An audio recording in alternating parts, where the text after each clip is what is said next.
In this video, I'll walk you through the relative value analysis in Excel. You start on the first sheet called Bloomberg.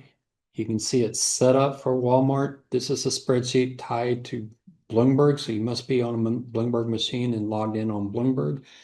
This is set up for Walmart, but just to walk you through the analysis, I'll do it for NVIDIA. So you change the ticker in A5, make sure the US space equity is there, hit enter. Or bring in the data for your company. I'm going back to 2013. You can experiment with this. Let me try 2000 just to see what data comes in. You notice there's some NAs on the EV, the EBITDA, but that's okay. We'll start with this. You might pick your date depending on the history of the firm. For Walmart, I decided not to go as back as far as I could because it's a very, very different company back there. Look at the data. If you see that, wow, 20 years ago really doesn't make sense, or even 10 years ago, only go back 10 years, you have to decide here. I'm going to stick with the 2000. That gets us somewhat through the .com. If you look through the data, it looks reasonable all throughout, although some of their PEs are really, really low. So right here brings in the PE ratio, the EV to sales, the price to book, and the EV to EBITDA. EV to EBITDA is probably the most likely one you'd want to use for NVIDIA, but you notice the data has some issues where it doesn't shift. So I don't trust the EV to EBITDA, but we have the data. There are some steps in the spreadsheet that will help you, but to walk you through those same steps, you change your ticker. The next thing you want to do, change your date, set up the date however you want to. The next thing you want to pick in G5, you want to pick the sector or industry you want to compare to. Here we want to compare to semiconductors. So I'm going to come down and find semiconductors. And there it is, semiconductor. I'll enter that. And that will bring in the data for semiconductors. Here you notice semiconductors doesn't go back to 2000. So if I go down on the industry, I can see industry data starts coming in 2003, but it's really, really crazy looking. Obviously, it's coming out of the dot-com crisis. So I think with NVIDIA, I think 15 years is probably enough. So let's try 12, 31, 2010. So again, it's your choice. It's just what you think makes sense. And these numbers look more reasonable now. Because I don't trust the EV to EBITDA numbers, I'll see. I'll look at the charts, but I'll probably go with price to earnings ratio. So I've got my data. What I do next is I click here in the corner and do Control Copy, Control C, and go to the second page, page values, go to A1, right click and paste it as values. That gets you all of your data. So that's all you have to do on the second page. On the output page, there is a little bit of work to do.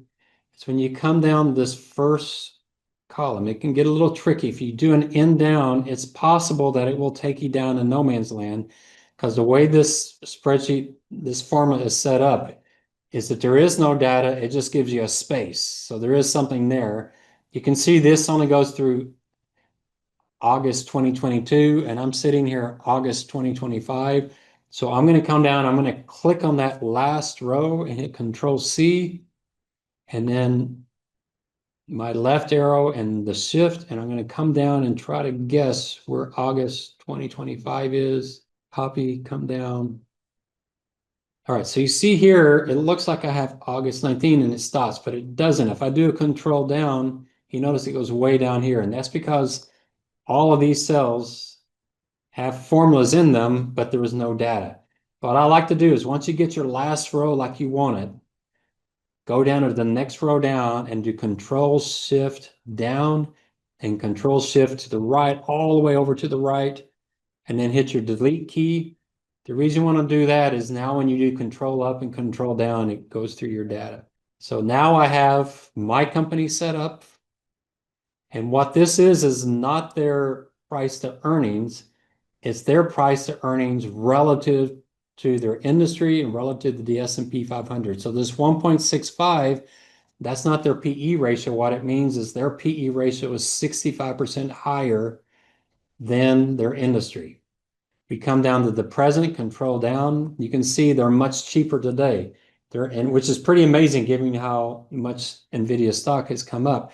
They're still not that expensive to the industry. They're only 3% expensive to the industry. To the S&P, they're much more expensive today.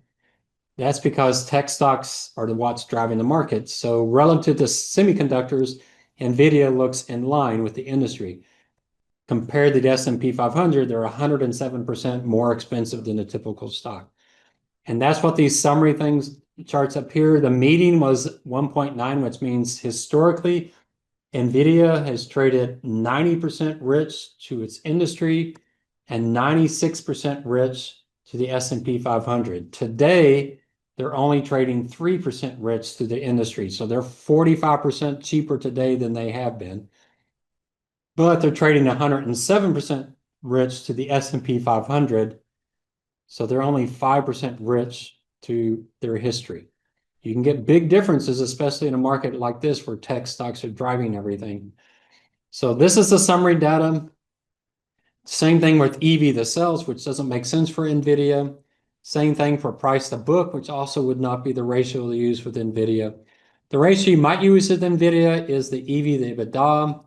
Here you can see they're cheap to their industry, and they're also cheap to the S&P 500 because when you add depreciation and amortization back, they just look a lot cheaper versus their history. They're expensive, so it's important to know they're expensive. Currently, they're expensive to their industry.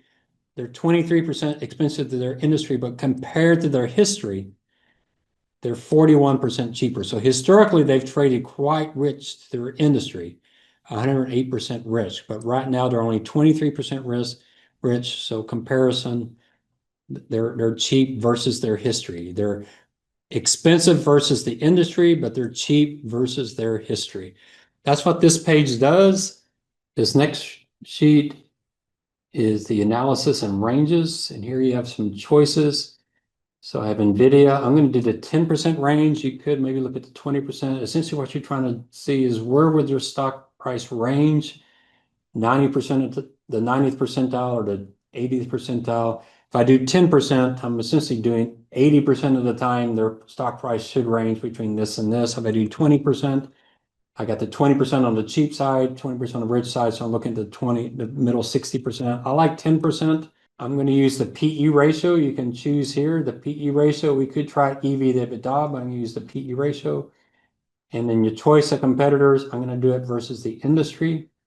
And when I do that, I see that historically they've traded 90% rich to their industry. Today, they're only 3% rich. The 10th percentile is only right in line with the industry. You can see currently they're only slightly more expensive than their 10th percentile. They're really cheap right now.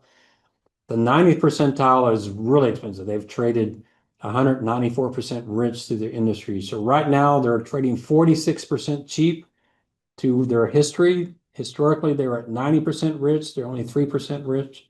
So when you compare that, that's a 46% difference. Their current price is 175.71. If you were to use their median to price them, where they've been 90% rich, their current price would be 256. If you use the 10th percentile, their current price would be 171, only slightly below where they are currently. So they're trading at a very, very cheap level. The 90th percentile, if they were to trade at this 294, their stock price would be 501. So you can see at 175, NVIDIA, as much as their stock price has gone up, they're the most expensive stock. They're not expensive versus their history because their earnings have grown so dramatically. And so NVIDIA does not look particularly expensive, even though they are the largest company in the US stock market and really in the world stock market.